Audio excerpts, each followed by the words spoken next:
Time now for sports on 104.7 The Cave. Here's Ned Reynolds.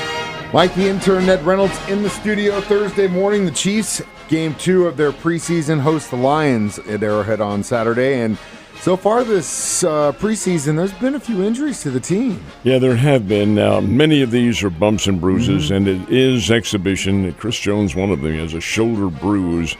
So why expend the energy for that? You know, that it's that one of that part of it. They did have 8 players missing from practice yesterday. When I say missing, that means they didn't practice. They were there, decked out probably, but Andy Reid decided, hey, take the day off and so forth. So I wouldn't worry about any of this, except for, of course, Hollywood Brown, who is going to be out probably after the season opener and maybe the second game, who knows. But be that as it may, it is the Chiefs and the Lions, and they come up on Saturday. It's a Saturday afternoon game, and the broadcast here on the Cave will be at 1 o'clock on Saturday. That's when we have our pregame show, Ned Talk, and then 2, we join the Chiefs Network, and it's on to game 2. One game after this, and that'll be Thursday night. It's 2 weeks. I beg your pardon. It's a week from tonight. And that'll be the Chicago Bears coming into Arrowhead. And then from there on in, they kick it off for real. Speaking of bumps and bruises, you guys holding up okay on Team B at the Ned Talk? Has you got any new preseason injuries so far we need to talk about? We're always banged up. Yeah, that's kind of what I was getting at. Last Sunday's NASCAR race has been over for a couple days, but really it's not over just yet. This is interesting because Austin Dillon really incurred the wrath of a couple of drivers because of his.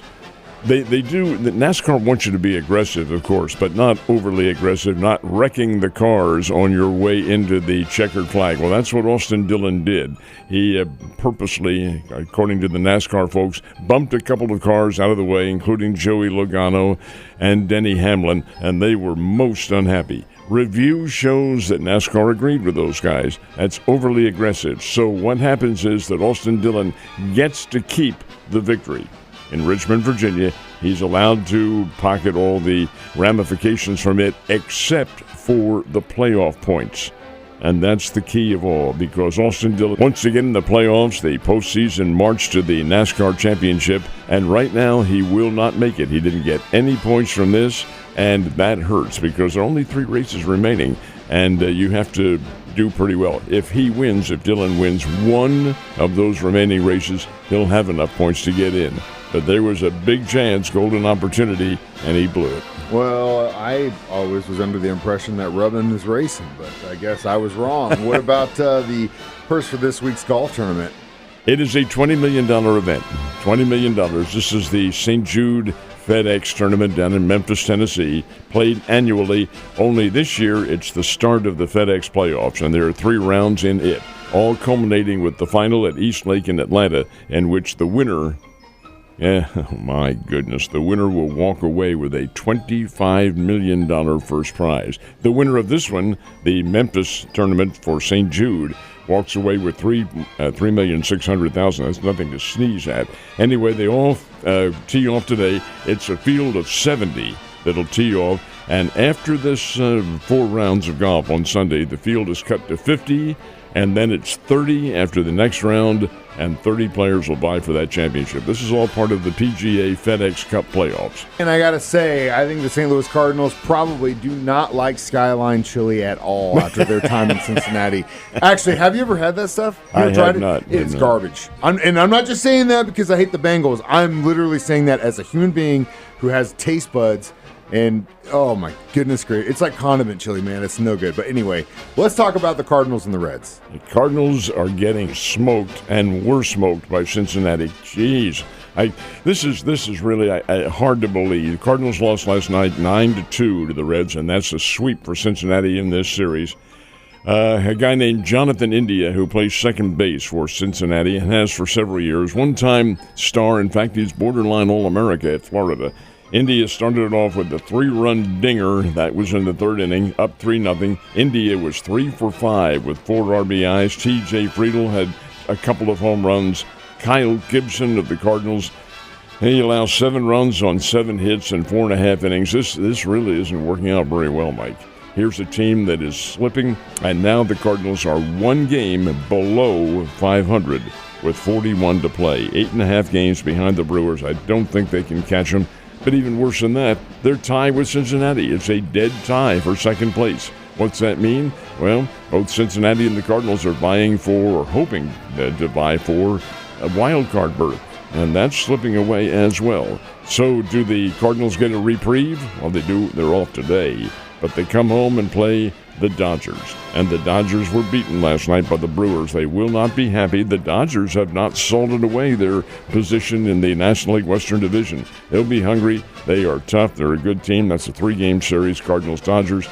Cardinals, if they're going to make a challenge, and Mike, it's going to be awfully difficult at this point, being 8.5 games back with only 41 to play, they better start right now. There's no question about it. They better get it. That fuse has to be lit immediately, and right now it is not being lit at all. Yeah, so I made mention of it yesterday that it was interesting. Both the Royals and the Cardinals are facing off with the teams they're literally tied with in the division. Royals did get a good win yesterday, which was nice to see, but interestingly enough, now they get to face the Reds in their next series. That's right. The Royals are going to Cincinnati to play the Reds, who are red hot, and Kansas City doesn't need to see a team like that, but the Royals did get a win over the Minnesota Twins yesterday, 4-1. Cole Reagans allowed 5 hits over 7 innings, pitched very well, struck out 8, and Kansas City contributed just enough offense to get the win. So it's a win for Kansas City. They're still in that wild card hunt. I don't think they can catch the Cleveland Guardians, but nonetheless, they are in the wild card, certainly in that march to the wild card, and we'll see what happens. And the Springfield Cardinals put Tink Hence back on the mound last night against the Frisco Rough Riders, and Hence went 4 innings, and that's all they're going to allow him to go because he's a pitch count. They don't want him to hurt his back anymore, and he pitched a shutout in those 4 innings and struck out 6. He was right on the button. So they put in the relief corps, and here go the Frisco Rough Riders. They were rough riding until the 9th inning, when the Springfield Cardinals scored 4 runs to overhaul Frisco and win the game 7-6. So the Springfield Cardinals, with Brian Torres going 5 for 5, and Tink Hence starting the game off, do defeat the Frisco Rough Riders, and it's a final score of 7-6. Nice win. As we all know, Springfield's already in the playoffs, but every win helps. At least you're seeing a fire somewhere in that organization. You know what's crazy is that even though college football starts in about a week and a half, Missouri State Bears are not going to have a home game until the middle of September. That sucks. September 14th is when they will have their home opener, and it's against Lindenwood, which is a relatively new D1 school. Lindenwood will come down here. But the Bears open up on a Thursday night out of Missoula, Montana, and so does Mizzou. They open up on a Thursday night as well. That's August the 29th. And Mizzou is playing Murray State from the Missouri Valley Conference, 7 o'clock game. And their next game after that is the Buffalo Ball Club, and they call themselves the Buffalo Bulls, not the Bills. They are the Buffalo Bulls, and they're pretty good. They are playing the Mid-America Conference. That'll be a nice little challenge. Missouri should win it. Then Boston College and Vanderbilt. All four of those Missouri first games are in Columbia. Oh, my goodness, does that ever help? Yeah, big time. But at the same time, man, I'm sorry you're not going to get to do any tailgating until the middle of September. That's a long time to wait. Somehow we'll persevere. I know. Well, I'll be there for you. Hopes and prayers, Ned. You have a great Thursday. I'll see you tomorrow.